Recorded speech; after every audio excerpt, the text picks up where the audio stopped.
Hello दोस्तों, नमस्कार। स्वागत है आपका मेरे YouTube चैनल डूबेज एकेडमी में। मैं हूं डॉक्टर अनूप सिंह बघेल और हाजिर हूं आपके सामने एक नए टॉपिक के साथ। टॉपिक का नाम है डेहिसेंस ऑफ एंथर, एंथर का फटना।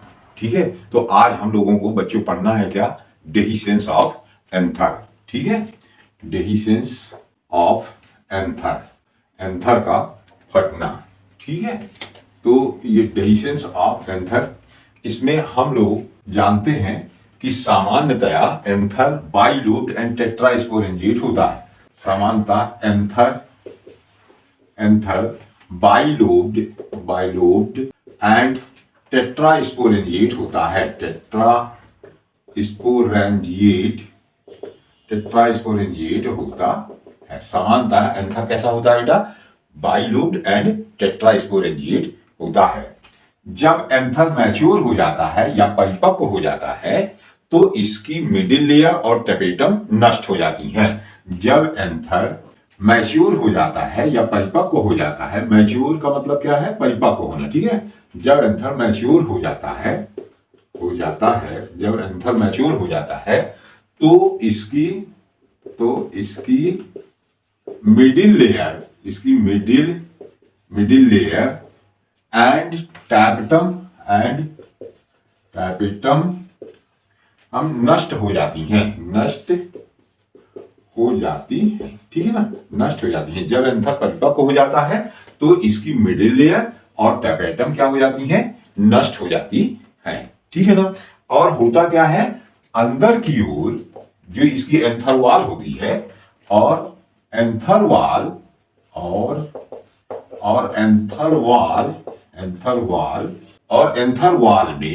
में दो लेयर्स बाहर की ओर, कामा करके लिख देंगे, बाहर की ओर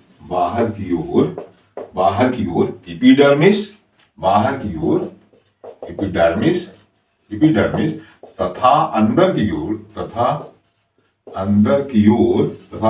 ओर इंडोथीसियम रह जाती है।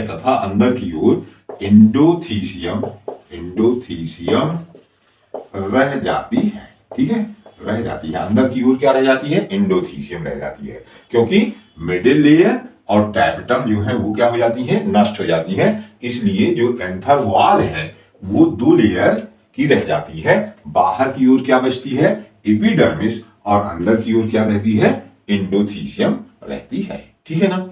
जब स्फुटन होने वाला होता है, मतलब कि स्फुटन के दौरान, एंथर के डेहिसेंस होने के दौरान या एंथर के फटने के दौरान, है ना, तो क्या लिखेंगे अपन? एंथर के डेहिसेंस होने के दौरान, डेहिसेंस मतलब स्फुटन। ठीक है, स्फुटन में हिंदी में लिख देता हूं। डेहिसेंस होने के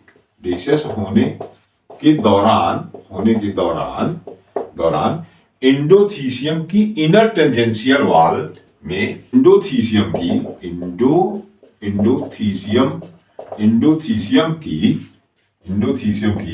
इनर टेंजेंशियल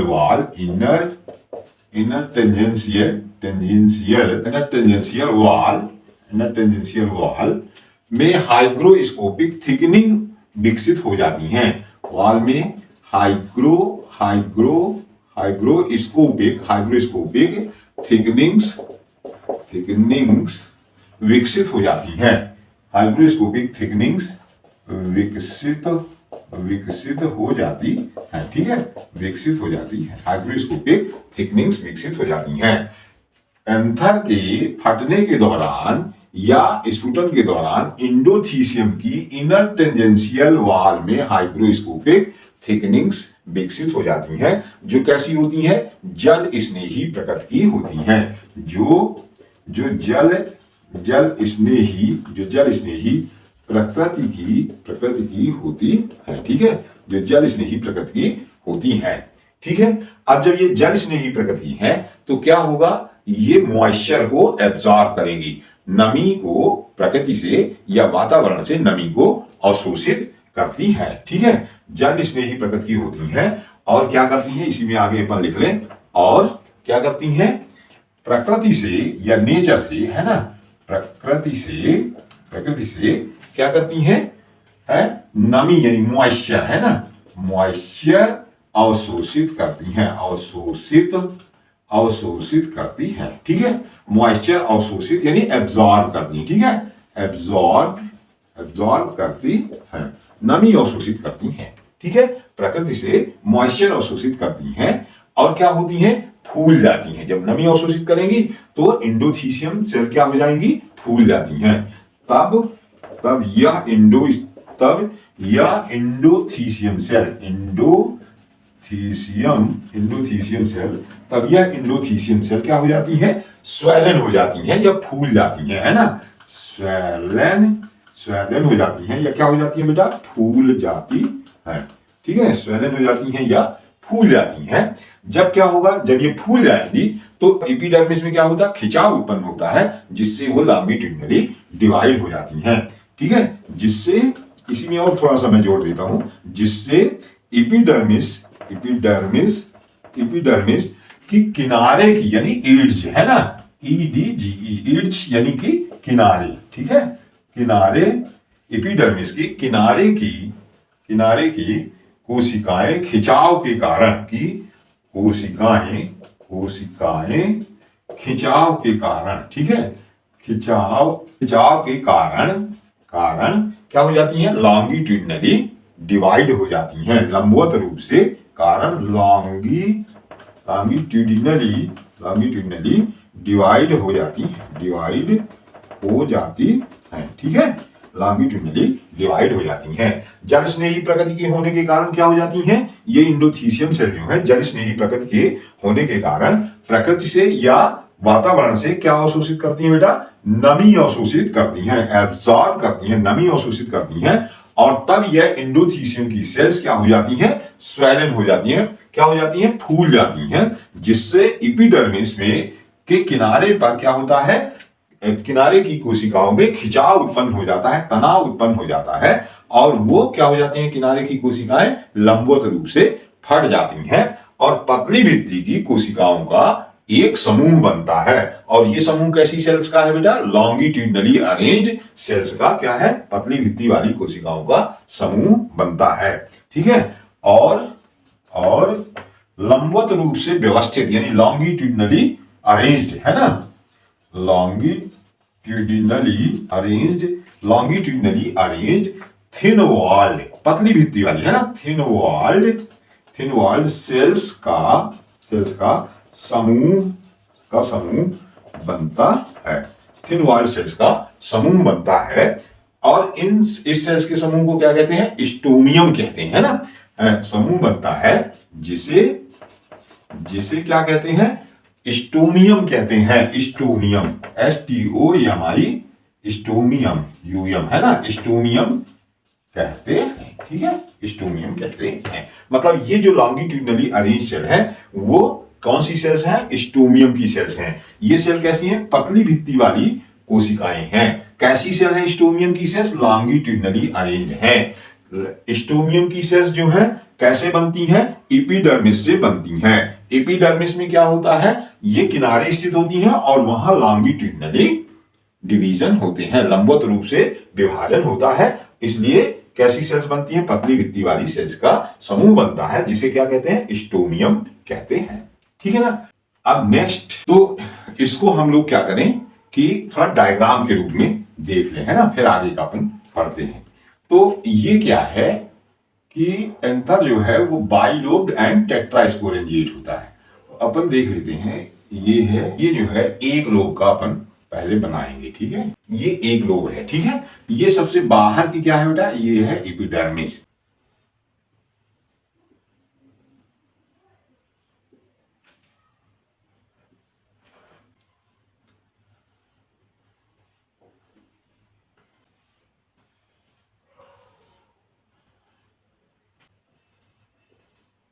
ये देखिए इस तरह से क्या होता है, इसमें इनर टेंजेंशियल वॉल पे क्या हो जाती है, ऐसे ये हाइग्रोस्कोपिक थिकनिंग्स जो है ये विकसित हो जाती हैं। ये हाइग्रोस्कोपिक थिकनिंग्स है, ठीक है, ये इंडोथीसियम है और इंडोथीसियम में ऐसे ये क्या विकसित हो जाती है, हाइग्रोस्कोपिक थिकनिंग्स विकसित हो जाती है। और हाइग्रोस्कोपिक थिकनिंग जो है ये पेक्टोसेल्यूलोज की बनी होती है। ये काहे की बनी होती है बेटा? ये बनी होती है पेक्टोसेल्यूलोज की बनी होती है, ठीक है।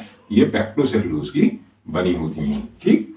ये और ये कैसी होती है? हाइग्रोस्कोपिक होती है, यानी जल स्नेही प्रकृति की होती है, जो कि क्या करती हैं? नमी को, प्रकृति की नमी को अवशोषित करती हैं। जब ये प्रकृति की नमी को अवशोषित करेंगी तो ये क्या हो जाएंगी?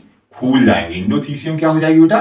फूल जाती है, ठीक है। और जब ये फूलती है तो क्या हो जाएंगी? यहां जो एपिडर्मिस की सेल्स हैं उनमें क्या उत्पन्न हो जाएगा? खिंचाव उत्पन्न हो जाएगा, ठीक। और जब इनमें खिंचाव उत्पन्न होगा तो इस जगह पर क्या हो जाएगी? इसकी एपिडर्मल सेल जो है इस तरह से ये लॉन्गिट्यूडनली ऐसे डिवाइड होकर के और क्या पतली भित्ति वाली कोशिकाओं का निर्माण करती हैं। इन पतली भित्ति वाली कोशिकाओं को ही आप क्या कहते हो? स्टोमियम, ठीक है। ये क्या कहलाती हैं? स्टोमियम कहलाती हैं। ऐसे ही ये दोनों तरफ होगा, ठीक है। अब ये मैंने एक तरफ बनाई है, ये दोनों तरफ होगा। और ये क्या है? ये बाहर वाली जो लेयर है इसको आप क्या कहते हो? एपिडर्मिस है ये, ठीक है। ये क्या है बेटा? एपिडर्मिस है, ठीक। और ये जो है ये क्या है? ये है इंडोथीसियम। ये क्या है? ये है इंडोथीसियम। ये इंडोथीसियम है, ठीक है। और इंडोथीसियम में क्या है? इनर टेंजेंशियल वॉल में ये क्या लगी हुई है? ये है हाइग्रोस्कोपिक थिकनिंग, ठीक है। ये है हाइग्रोस्कोपिक थिकनिंग, ठीक है। ये क्या है बेटा? ये है हाइग्रोस्कोपिक थिकनिंग। जल स्नेही प्रकृति की होती है और ये वातावरण की नमी को अवशोषित करती हैं और फूल जाती हैं। जब फूलती हैं तो ये एपिडर्मल सेल में इधर और इधर की ओर क्या होता है? दोनों साइड, इधर और इधर क्या होता है? खिंचाव उत्पन्न होता है, जिससे ये क्या है? लॉन्गिट्यूडनली इस तरह से ये डिवाइड हो जाती हैं। और ये स्टोमियम जो है कैसी है? पतली भित्ति वाली है, ठीक है। और अब ये जो है इसी समय क्या होता है कि इसमें ये क्या है? स्टेराइल सेप्टा है। यहाँ टिश्यू जो है वो कुछ इस तरह से बचा रह जाता है। यहाँ ये जो टिश्यू है इसको अपन कहते हैं स्टेराइल सेप्टा। लेकिन इसी समय ये सेप्टा जो है वो भी क्या हो रहा होता है? नष्ट हो रहा होता है। तो ये बीच वाला क्या है? ये है बेटा वैस्कुलर बंडल। ये क्या है? वैस्कुलर बंडल है। और ये है स्टेराइल सेप्टा, ठीक। और ये दोनों क्या है? ये और ये जो है ये क्या है? ये है पॉलन सैक। इनको क्या कहते हैं बेटा? ये कहलाते हैं पॉलन सैक, ठीक है। पॉलन सैक, ठीक। अब इन पॉलन सैक में क्या भरा होता है? यहाँ पॉलन ग्रेन्स भरे होते हैं। यहाँ क्या भरे होते हैं? पॉलन ग्रेन्स हैं। ये भरे हुए हैं पॉलन ग्रेन, बहुत सारे इसमें पॉलन ग्रेन्स भरे रहते हैं। ये हैं पॉलन ग्रेन्स, ठीक है। ये पॉलन ग्रेन्स है, इधर भी भरे हुए हैं ऐसे पॉलन ग्रेन्स, ठीक। ये पॉलन ग्रेन्स है। अब इसमें क्या होगा कि ये जब सेप्टा जो है, ये स्टेराइल सेप्टा जो है, ये जैसे ही यहां खत्म होगा तो इसमें बीच से क्या हो जाएगा? ये दोनों पॉलन सैक, ये भी पॉलन सैक है ना, पॉलन सैक, ये दोनों पॉलन सैक क्या होंगे? आपस में मिल जाएंगे। कब? जबकि ये स्टोमियम बन रही होगी उसी समय ये दोनों पॉलन सैक क्या हो जाते हैं? आपस में मिल जाते हैं। और इसमें क्या रहता है कि एक आध लेयर, क्योंकि जो मिडिल लेयर है वो एक आध लेयर बची रह सकती है या पूरी खत्म हो जाती है। टपेटम तो पूरी खत्म हो जाती है, लेकिन जो मिडिल लेयर है वो उसकी एक आध लेयर हो सकती है या खत्म भी हो सकती है। तो आप एक लेयर इसकी बना लीजिए, ठीक है। तो ये वाली क्या है? बची हुई मिडिल लेयर है, ठीक। अब जब ये स्ट्रक्चर स्टोमियम का फॉर्मेशन हो जाता है, ठीक है, स्टोमियम जब फॉर्म हो जाती है और जब ड्राई कंडीशन आती है, ठीक है, तो ड्राई कंडीशन में क्या होगा कि अब जो एंथर के अंदर, मतलब यहां से सेप्टा खत्म हो गया है तो ये पूरा क्या हो गया है? एक ही दोनों में मिल गए, दोनों पॉलन से क्या हुए हैं? आपस में मिल गए हैं, ठीक है। और अब क्या होता है? जैसे ही ये ड्राई कंडीशन आती है तो यहां ये पतली भित्ति वाली कोशिकाएं हैं, तो इनसे क्या होता है कि नमी जो है वो बाहर जाने लगती है। नमी जो है इनसे क्या हो जाएगी? बाहर जाने लगेगी। तो जब ये नमी बाहर जाएगी तो ये एंथर लोब क्या होगा? सूखेगा, सिकुड़ेगा, है ना। ये एंथर लोब क्या होता है? सिकुड़ता है। तो जब इससे नमी बाहर जाएगी तो ये जो इंडोथीसियम की सेल्स हैं, वो इंडोथीसियम की सेल्स क्या होती हैं? सिकुड़ती हैं, है ना। ये इंडोथीसियम की जो सेल्स हैं वो क्या होती हैं? सिकुड़ती हैं। और जब ये इंडोथीसियम की सेल्स सिकुड़ती हैं तो क्या होगा कि जो स्टोमियम है, चूंकि ये पतली भित्ति है तो ये स्टोमियम क्या होती है, बीच से फट जाती है। ठीक है, एक बार फिर से समझ लीजिए कि स्टोमियम के निर्माण के समय क्या होता है, ये सेप्टा पूरा क्या होता है, खत्म हो जाता है। जब ये सेप्टा पूरा खत्म हो जाता है तो दोनों पॉलन चैम्बर आपस में मिल जाते हैं। ठीक है, इसी समय जब ड्राई कंडीशन आती है तो ड्राई कंडीशन में क्या होता है कि एंथर के अंदर से जो नमी है वो नमी क्या होती है, बाहर जाने लगती है। ठीक है, ड्राई कंडीशन में एंथर के अंदर से नमी जो है वो बाहर जाने लगती है। जब नमी बाहर जाती है तो एंथर सूखता है। सूखता है तो इसके इंडोथीसियम की सेल्स क्या है, ये इधर सिकुड़ती हैं और ऊपर वाली इधर सिकुड़ती हैं। जब ये सिकुड़ती हैं तो स्टोमियम में क्या होता है, खिंचाव उत्पन्न होता है। ठीक है, और इसके अंदर क्या होती है, कुछ गैस वगैरह भी भर जाती है। तो जब ये खिंचाव उत्पन्न होता है तो ये स्टोमियम जो है ये झटके के साथ क्या हो जाती है, ऐसे फट जाती है और बाहर की ओर ऐसे मुड़ जाती है। ठीक है, ये स्टोमियम क्या होती है, बाहर की ओर मुड़ जाती है। एक खिंचाव उत्पन्न होगा, ये जब इधर खींचेगा और ये इधर बाहर ऊपर की ओर इधर खींचेगा। ठीक है, ये इधर खींचेगा तो बीच से ये क्या हो जाएगी, फट जाएगी और एक लॉन्गिट्यूडिनल स्लिट में इधर भी ये फट जाएगी, इधर बाहर आ जाएंगे और ये भी इधर बाहर आ जाएंगी। ठीक है, मैं एक तरफ तो बंद बनाया था वो समझाने के लिए और इधर ये क्या है, रैप्चर्ड बता रहा हूं। मतलब इधर भी यही कंडीशन रहेगी, इधर भी रहेगी। तो ये क्या होगा कि इस तरह से रहता है तो ये पूरा इस तरह से क्या हो जाएगा, फट जाएगा। ठीक है ना, तो ये क्या होगा, एक लॉन्गिट्यूडिनल स्लिट के द्वारा एंथर लोब जो है वो फट जाएगा। तो कभी कभी पूछ लेता है कि एक सामान्यतया एक एंथर कितनी लॉन्गिट्यूडिनल स्लिट्स के द्वारा फटता है। स्लिट मतलब दरार या खांच के द्वारा फटता है। तो यदि एंथर की बात पूछी जा रही है तो दो स्लिट्स बनेगी। एक एंथर लोब में एक स्लिट्स ऐसे बनेगी और दूसरा एंथर लोब जो होगा उसमें दूसरा बनेगा, क्योंकि प्रत्येक एंथर जो है वो बाइलोब्ड एंड टेट्रास्पोरेंजिएट है। ठीक है ना, तो ये क्या है, ये यूनिलोब्ड है, मतलब एक लोब है और दो स्पोरेंजिया है, इसके पीछे दूसरा होगा, है ना। तो इसलिए प्रत्येक एंथर जो है वो दो स्लिट्स के द्वारा क्या है, रैप्चर्ड होता है। स्लिट्स जो होती हैं वो लॉन्गिट्यूडिनल स्लिट्स होती हैं। तो ये बात समझ में आ गई होगी, है ना, कि ये कैसे स्टोमियम बनती है, कौन सी सेल से स्टोमियम का निर्माण होता है, स्टोमियम कैसे फटती हैं। अब ये क्या है, टीयर्स ऑफ एंथर।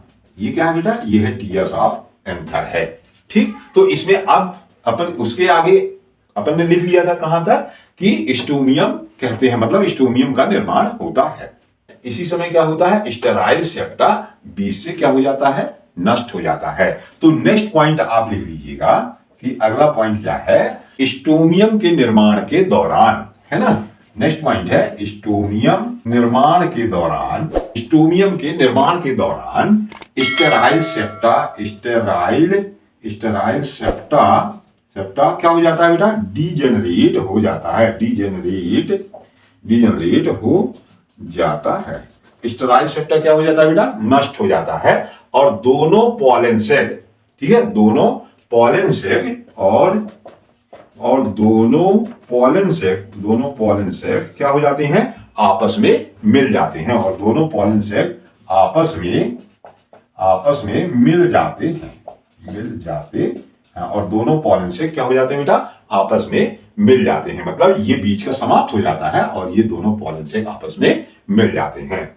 ठीक है, इसके बाद नेक्स्ट पॉइंट क्या होगा, नेक्स्ट है कि जब ड्राई कंडीशन आती है, शुष्क अवस्था आती है, वातावरण में जब क्या होती है, शुष्क अवस्था आती है, प्रकृति में या वातावरण में, जब वातावरण में ड्राई कंडीशन आती है, ड्राई कंडीशन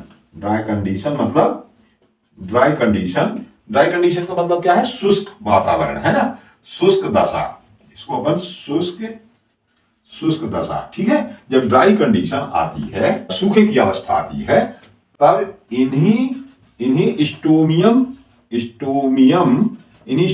की सेल्स से, क्योंकि ये पतली भित्ति वाली होती है ना, इन्हीं स्टोमियम की सेल्स से क्या होता है, सेल्स से नमी यानी क्या, मॉइस्चर, है ना, मॉइस्चर क्या होता है, बाहर जाने लगता है, बाहर जाने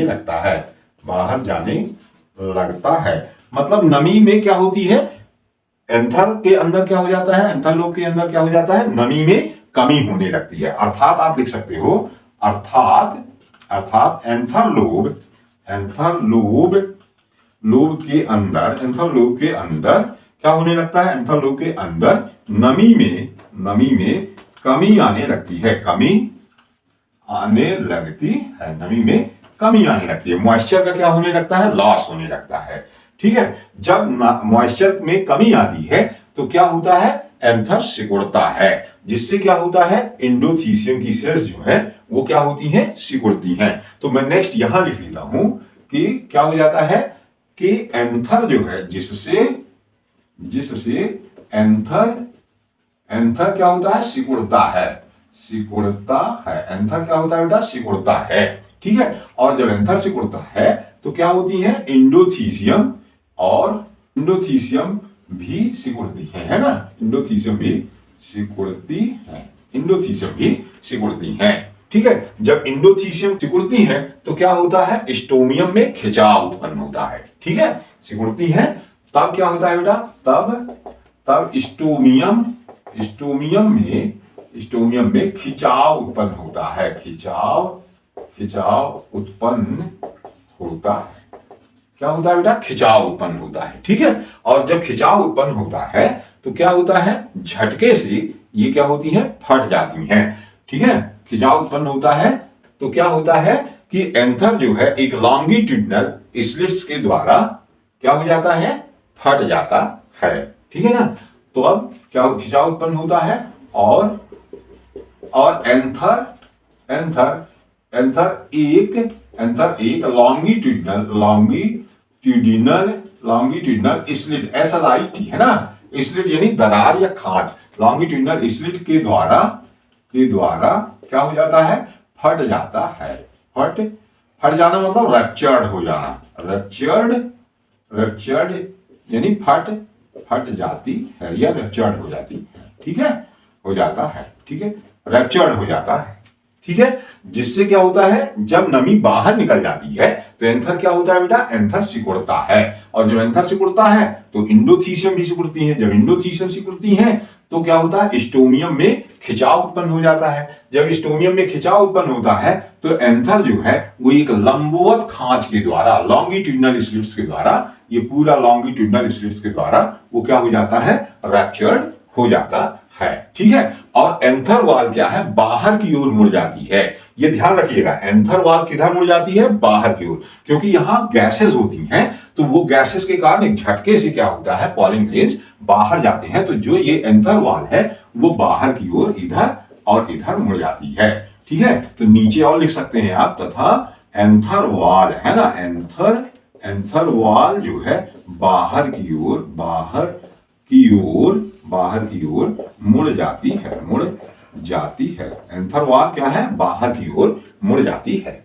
ठीक है, मैंने आपको क्या बता दिया कि स्टोमियम के निर्माण के दौरान जो स्टेराइल सेप्टा है, ये है ना, स्टेराइल सेप्टा क्या हो जाता है, डिजनरेट हो जाता है, और दोनों पॉलन सेक को जो है वो क्या हो जाते हैं, आपस में मिल जाते हैं। दोनों पॉलन सेक क्या होते हैं, आपस में मिल जाते हैं। ठीक है, जब वातावरण ड्राई कंडीशन होती है, वातावरण में क्या होती है, ड्राई कंडीशन, शुष्क अवस्था आती है, तो इन्हीं स्टोमियम की सेल से नमी क्या हो जाती है, बाहर जाने लगती है। अर्थात क्या होता है, एंथर लोब के अंदर नमी में कमी आने लगती है। ठीक है, मतलब कहने का ये है कि एंथर के डिसेंस में मॉइस्चर की कमी एक बड़ा फैक्टर माना जाता है। ठीक है, उसमें क्या होता है कि जब नमी में कमी आने लगेगी तो क्या होगा, एंथर जो है वो क्या होता है, सिकुड़ने लगता है। जब एंथर की वॉल सिकुड़ती है तो इंडोथीसियम भी क्या होती है बेटा, सिकुड़ती है, जिससे जो स्टोमियम की सेल्स हैं, ये स्टोमियम की जो सेल्स हैं, इनमें क्या होने लगता है खिंचाव उत्पन्न होने लगता है। जब ये ऐसे इधर खींचेगा और ये ऊपर वाला इधर खींचेगा तो यहां बीच से क्या होगा, खिंचाव उत्पन्न होने लगता है, और जब खिंचाव उत्पन्न होता है तो इधर वाली स्टोमियम और इधर वाली दोनों जो है एक साथ में ही क्या हो जाती हैं, झटके से फट जाती हैं या रप्चर्ड हो जाती हैं। और ये क्या है कि इनके साथ जो अंदर क्या होते हैं, कुछ गैसेस वगैरह भरी होती हैं, तो जिससे ये पॉलन ग्रेन्स जो हैं वो झटके से बाहर निकल जाते हैं। तो इस तरह से क्या है कि जो एंथर है वो परिपक्व होने के बाद वो रप्चर्ड होता है। ठीक है, यदि एंथर बाइलोब्ड है तो वो क्या होगा, 2 स्लिट्स के द्वारा रैप्चर्ड होगा। यदि एंथर यूनिलोब्ड है, मतलब एक लोब है, जैसे ये है एक लोब, तो वो क्या होगा, एक स्लिट के द्वारा रैप्चर्ड होगा। ठीक है। एंथर के डेhiscence में किसका मुख्य रोल होता है, स्टोमियम का। स्टोमियम कैसे बनती है मैंने आपको बता दी है। टपेटम और मिडिल लेयर सामान्यतया नष्ट हो जाती हैं। ठीक है। और रैप्चर होने के समय क्या है, एंडोथीसियम की इनर टेंजेंशियल वॉल मतलब आंतरिक लेयर से क्या होने लगती है, पैक्टोसेलुलोज की थिकनिंग्स जो है, हाइग्रोस्कोपिक थिकनिंग जो है वो डेवलप हो जाती हैं, जो नमी को अवशोषित करती हैं, और फिर वो स्टोमियम का निर्माण होता है। ठीक है। ये जब मैंने आपको एंथर वॉल का एक पूरा वीडियो बनाया था, तब भी आपको मैंने ये एंडोथीसियम की जो हाइग्रोस्कोपिक थिकनिंग है वहां बहुत डिटेल में मैंने आपको बताया है। जो डेhiscence ऑफ एंथर है, ये एंथर का स्फुटन जो है मैंने आपको बहुत डिटेल में बता दिया है। इस प्रकार से आज की वीडियो यहीं तक। यदि आपको वीडियो पसंद आई हो तो इसे सब्सक्राइब, लाइक और शेयर जरूर करिए। धन्यवाद।